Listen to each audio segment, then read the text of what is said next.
नया पाकिस्तान ग्लोबल के नाजरीन अस्सलाम वालेकुम। अमित शाह अमन का दुश्मन, मोदी के सबसे करीबी साथी ने बीजेपी को खतरनाक मकाम पर ला के खड़ा कर दिया। भारत की सियासत में हलचल मच गई। दिल्ली मैदान जंग बन गया। अमित शाह ने मोदी को हैरान कर दिया। दिल्ली में होने वाले मुस्लिम कुछ फसादात बीजेपी और आम आदमी पार्टी के दरमियान जारी मामला शिद्दत इख्तियार कर गए। केजरीवाल ने मोदी और अमित शाह को बड़ा चैलेंज कर दिया। वीडियो में आपको बताएंगे कि कैसे अमित शाह ने मोदी को धोखा दे दिया और कैसे आम आदमी पार्टी और बीजेपी एक दूसरे की दुश्मन बन चुकी हैं। वीडियो में आगे बढ़ने से पहले तमाम नए आने वाले दोस्तों से गुजारिश है कि हमारे चैनल को सब्सक्राइब कर लें, वीडियो को फेसबुक और व्हाट्सएप पर शेयर भी कर लें।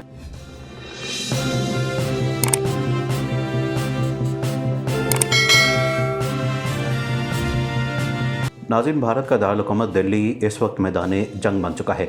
अमित शाह की मुसलमानों के खिलाफ खतरनाक चाल ने पूरे भारत में खौफ की एक नई लहर पैदा कर दी है। मोदी और बीजेपी से धोखा करके अमित शाह ने दिल्ली की सियासत में हलचल मचा दी है। आम आदमी पार्टी के ऐलान ने बीजेपी और अमित शाह के पांव तले से ज़मीन हिला के रख दी। दोनों पार्टियों के दरमियान लफ्ज़ी जंग अरूज पर रवां साल कौमी राजधानी के शुमाल मशरक़ी दिल्ली में हुए खौफनाक फ़िरका वाराना फसादात के दौरान मुस्लिम अक्सरियती जाफराबाद इलाके में खूनरेज़ी, अमलाक की तबाही, फसाद और तशद्दुद वाक़यात का एक सिलसिला शुरू हो गया था, जिसमें सरकारी अंदाजे के मुताबिक 53 अफराद हलाक और 200 से ज़्यादा ज़ख्मी हुए थे।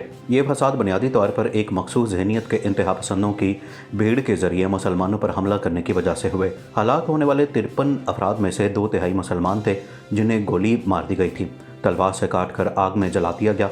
उस फसाद ने पूरे मुल्क के इंसाफ पसंदों को खून के आंसू रोने पर मजबूर कर दिया था और फिर हर तरफ से एहतजाज और सदाए इंसाफ बुलंद होने लगी, जिसकी वजह से दिल्ली पुलिस और उसकी सरपरस्ते आला मरकज़ की बीजेपी हुकूमत की नींदें हराम हो गईं।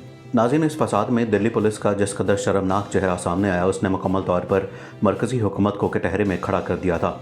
ऐसी सूरत में दिल्ली की केजरीवाल हुकूमत और मरकज़ की मोदी हुकूमत पर बड़ी ज़िम्मेदारी थी कि वो फसाद के मुतासरीन के ज़ख्मों पर मरहम रखते और कसूरवारों को कैफ़िर किरदार तक पहुँचाने के लिए गैर जानिबदारी का मुजाहरा करते। मगर हमारी सियासत का भी जवाब नहीं है। दो हुकूमतों की आपसी सियासी लड़ाई में अपने प्यारों की खून में सुनी लाशों और मेहनत और मशक्क़त से तैयार किए गए आशियाने को खाक होता देखने वालों को इंसाफ मिलना तो दूर की बात, उल्टे उन्हें मुजरिम बनाकर जेल के सलाखों के पीछे पहुंचा दिया गया। इस मामले में केजरीवाल हुकूमत ने मजलूमों के साथ इंसाफ और कसूरवारों को कानून के कटहरे में खड़ा करने का खूब ढंढोरा पीटा, मगर इसने भी वही किया जो दूसरी हुकूमतों के दौर में होता रहा है। अब तक की बेशतर रिपोर्टों में यही कहा गया है कि दिल्ली के हालिया फसादात के लिए बीजेपी और उसके लीडरों के साथ साथ दिल्ली पुलिस भी जिम्मेदार है, जो मरकज़ी हुकूमत के ताबे है। इस पूरे मामले को लेकर मरकज़ी और दिल्ली हुकूमत आपस में लड़ रही हैं, क्योंकि शुमाल मशरक़ी दिल्ली में हुए फसादात और कौमी शहरियत एक्ट मुखालिफ एहतजाज से मुतल्लिक 85 मामलात में हुकूमत की खाल बचाने के लिए मरकज़ी हुकूमत के कहने पर दिल्ली पुलिस ने हाई कोर्ट और सुप्रीम कोर्ट में तुषार मेहता और अमन लेखी समेत 6 सीनियर वकला को स्पेशल वकील के तौर पर मुकर्रर किए जाने का मामला सामने आया है। मरकज़ी हुकूमत चाहती है कि इन मामलात में आला अदालतों में मरकज़ के वकला पैरवी करें। हालांकि दिल्ली हुकूमत ने मरकज़ी हुकूमत के मातहत दिल्ली पुलिस की इस तजवीज़ को मुस्तरद कर दिया है। नाज़रीन, केजरीवाल हुकूमत के इस फैसले के बाद दिल्ली और मरकज़ी हुकूमत के दरमियान एक बार फिर जंग के आसार नज़र आने लगे हैं। ज़राए ने इंकशाफ किया है कि मरकज़ के ज़ेर इंतज़ाम रियासत में मरकज़ी हुकूमत के नुमाइंदा लेफ्टिनेंट गवर्नर अनिल बैजल ने दिल्ली हुकूमत की तजवीज़ को खारिज कर दिया और फिर अपने खुसूसी इख्तियारात का इस्तेमाल करते हुए इस फाइल को तलब करके कहा है कि वो दिल्ली हुकूमत के फैसले से मुत्तफ़िक नहीं है और मामले को सदर जमहूरिया के पास भेजने की सोच रहे हैं। इसी मामले पर जुमे को दिल्ली के वज़ीर दाखिला मनीष सिसोदिया और लेफ्टिनेंट गवर्नर अनिल बैजल के दरमियान खुफिया मीटिंग भी हुई, जो तनाज़े की नज़र हो गई। वाज़ेह है कि लेफ्टिनेंट गवर्नर मरकज़ के ताबे होता है और LG के पास आइन में खसूसी ताकत होती है कि वो रियासती हुकूमत के किसी भी फैसले को खारिज करने के लिए सदर जमहूरिया से सिफारिश कर सकता है। कहा जाता है कि सिफारिश सदर को ज़रूर भेजी जाती है, मगर असल में ऐसे तमाम फैसले सदर के नाम पर वज़ारत दाखिला लेती है, जिसके मखिया आजकल अमित शाह है। नाज़रीन, मालूम हो कि कुछ दिन पहले शुमाल मशरक़ी दिल्ली के फसादात से मुतल्लिक 750 मामलात को देखने के लिए दिल्ली पुलिस ने दिल्ली हुकूमत से मरकज़ी हुकूमत के 11 और वकला को निचली अदालत में मुकर्रर करने को कहा था, मगर केजरीवाल हुकूमत ने उसे मुस्तरद कर दिया।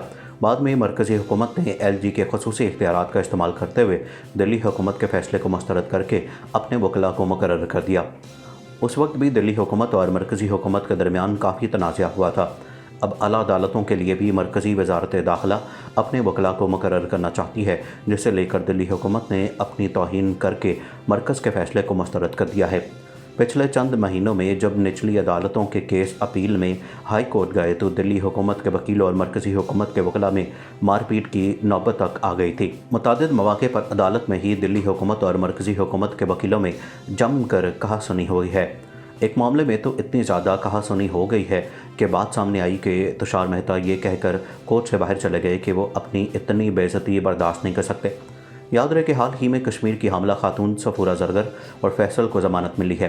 شاید اس لیے مرکزی حکومت چاہتی ہے کہ ان معاملات میں اب اس کا اصل کردار سامنے آ سکتا ہے، اس لیے کسی طرح اپنے وکیل لگائے جائیں جو متاثرین کو انصاف کے بجائے معاملے کو دو حکومتوں کی لڑائی کا رخ دے کر تاریخ پر تاریخ کی روایت کو آگے بڑھایا جا سکے۔ غور طلب ہے کہ دلی فسادات میں الزامات لگتے رہے ہیں کہ مرکزی حکومت کے اشارے پر دلی پولیس غیر جانبدارانہ تحقیقات نہیں کر رہی ہے۔ ایسے الزامات بھی لگے ہیں کہ بے گناہ لوگوں کو پھنسایا جا رہا ہے اور بی جے پی کے قریبی قصورواروں کو بچایا جا رہا ہے۔ وہیں دلی حکومت کے حوالے سے کہا جا رہا ہے کہ وہ متاثرین کو انصاف دلانے میں ایماندار نہیں ہے۔ شاید یہی وجہ ہے کہ عدالتوں میں کارروائی لمبی ہوتی جا رہی ہے۔ اب تک دلی پولیس ان مرکزی حکومت کے فرمان پر عمل کرتی رہی ہے، اس کے ساتھ ہی اب مرکزی حکومت معاملے کی پیروی کرنے کے لیے وکیل بھی اپنے ہی رکھنے پر بضد ہے۔ ان حالات میں مظلومین کو اب انصاف ملنے کی امید کرنا وقت کا ضیاع ہو سکتا ہے۔ ناظرین، بھارت کے اقلیتی حقوق کمیشن نے بھی یہ کہا ہے کہ دارالحکومت نئی دلی میں رواں برس کے اوائل میں متنازع شہریت قانون کے خلاف ہونے والے احتجاج کے دوران مسلمانوں کے قتل و غارت اور املاک کو نقصان پہنچانے میں قانون کے حامیوں کے ساتھ پولیس بھی شامل رہی۔ خبر ایجنسی رائٹرز کے مطابق دلی کے اقلیتی کمیشن نے اوپن رپورٹ جاری کی ہے جس میں مسلمانوں کے خلاف ہونے والے منظم مظالم کو بیان کیا گیا ہے۔ ڈی ایم سی نے کہا کہ رواں برس فروری میں متنازع شہریت قانون کے خلاف ملک بھر میں ہونے والے احتجاج کے موقع پر شمال مشرقی دلی میں فسادات کے دوران مسلمانوں کے گھر، دکانیں اور گاڑیوں کو ہدف بنایا گیا۔ رپورٹ میں کہا گیا ہے کہ 11 مساجد، 5 مدارس، مسلمانوں کی ایک درگاہ اور قبرستان پر حملہ کیا گیا اور انہیں نقصان پہنچایا گیا۔ فسادات کے دوران ہونے والے مظالم کے حوالے سے رپورٹ میں بتایا گیا کہ بظاہر احتجاج کو ختم کرنے کے لیے انتظامیہ اور پولیس کی مدد سے CAA کے حامی مظاہرین نے بڑے پیمانے پر کشیدگی پھیلا دی۔ کمیشن نے کہا کہ پولیس نے مسلمانوں پر کشیدگی کا الزام دھرا، حالانکہ وہ خود اس کا بدترین شکار ہوئے تھے۔ دلی فسادات میں کم از کم 53 افراد کو قتل کیا گیا تھا، جن میں سے اکثریت مسلمانوں کی تھی، جبکہ 200 سے زائد افراد زخمی ہو گئے تھے۔ متنازع قانون کے خلاف مسلمانوں نے شدید احتجاج کیا تھا اور ان کا موقف تھا کہ مسلمانوں کو ان کے علاقوں سے بے دخل کرنے کی یہ سوچی سمجھی کوشش ہے۔ یاد رہے کہ بھارت میں متنازع شہریت قانون کے خلاف دسمبر 2019 میں مظاہرے کیے جا رہے تھے، تاہم امریکی صدر ٹرمپ کے پہلے دورے بھارت کے دوران 24 فروری کو بھارتی دارالحکومت نئی دلی میں اچانک یہ مظاہرے مذہبی فسادات کی شکل اختیار کر گئے تھے۔ مذہبی فسادات اس وقت شروع ہوئے جب ہزاروں افراد نے نئی دلی میں متنازع شہریت قانون کے خلاف مظاہرہ کیا، جہاں ان پر اچانک انتہا پسند اور شرپسند افراد نے حملہ کر دیا، جس کی وجہ سے مظاہرے مذہبی فسادات میں تبدیل ہو گئے۔ ان فسادات کے دوران کم از کم 53 افراد ہلاک اور 400 سے زیادہ زخمی ہو گئے تھے، جبکہ دلی میں مسلمانوں کی آبادی کو بڑی تعداد میں نشانہ بنایا گیا تھا۔ بھارتی سپریم کورٹ نے متنازع شہریت ترمیمی قانون کے خلاف درخواست کی سماعت کے دوران پولیس کی کارکردگی پر سوال اٹھاتے ہوئے کہا تھا کہ اگر پولیس اپنا فرض ادا کرتی تو مشتعل افراد نہیں بچ سکتے تھے۔ معلوم ہوا کہ کچھ دن پہلے شمال مشرقی دلی کے فسادات سے متعلق 750 معاملات کو دیکھنے کے لیے دلی پولیس نے دلی حکومت سے مرکزی حکومت کے 11 اور وکلاء کو نچلی عدالت میں مقرر کرنے کا کہا ہے، مگر کیجریوال حکومت نے اسے مسترد کر دیا۔ بعد میں مرکزی حکومت نے LG کے خصوصی اختیارات کا استعمال کرتے ہوئے دلی حکومت کے فیصلے کو مسترد کر کے اپنے وکلاء کو مقرر کر دیا۔ اس وقت بھی دلی حکومت اور مرکزی حکومت کے درمیان کافی تنازعہ ہوا تھا۔ اب اعلیٰ عدالتوں کے لیے بھی مرکزی وزارت داخلہ اپنے وکلاء کو مقرر کرنا چاہتی ہے، جسے لے کر دلی حکومت نے اپنی توہین کہہ کر مرکز کے فیصلے کو مسترد کر دیا ہے۔ پچھلے چند مہینوں میں جب نچلی عدالتوں کے کیس اپیل میں ہائی کورٹ گئے تو دلی حکومت کے وکیل اور مرکزی حکومت کے وکلاء میں مار پیٹ کی نوبت تک آ گئی تھی۔ متعدد مواقع پر عدالت میں ہی دلی حکومت اور مرکزی حکومت کے وکیلوں میں جم کر کہا سنی ہوئی ہے۔